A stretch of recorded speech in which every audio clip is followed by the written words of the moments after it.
मणिपुर से आइल समाचार हो, देश के चौकीदार जी साहेब करेले अमेरिका के दौरा, नाही लेवेले मणिपुर के ब्यौरा। एज काहे सौतेला व्यवहार हो, देश के चौकीदार जी जय श्री राम दोस्तों, आनंद लीजिए आप लोग। अमेरिका से आवा समाचार हो, अमेरिका से आवा समाचार हो, साहेब बनी है चौकीदार हो। अमेरिका से आवा समाचार हो, साहेब बनी है चौकीदार हो। वो नहीं के कई के प्रचार हो, तू चला वो घर द्वार हो। वो नहीं के कई के प्रचार हो, तू चला वो घर द्वार हो।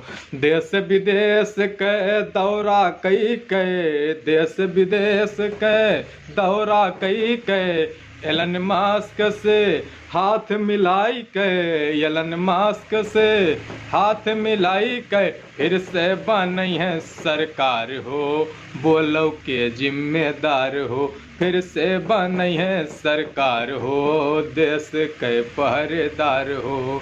तोहरे बतिया मैं एक है अरजी, चौकीदारवा के काम सारा फर्जी। ई कैसन दोहरा व्यवहार हो, कल की नियावतार हो।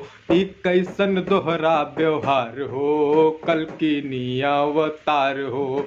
बाबा का कहियो तू बेकार हो, बाबा का कहियो तू बेकार हो, कल की नियावतार हो। ई कैसन दोहरा व्यवहार हो, बोलो के जिम्मेदार हो। तब बनाइन सरकार हो, तू तो बड़ी मरुकार हो। तब बनाइन सरकार हो, तू तो बड़ी मरुकार हो। अमेरिका से आवा समाचार हो, साहेब बनी है चौकीदार हो।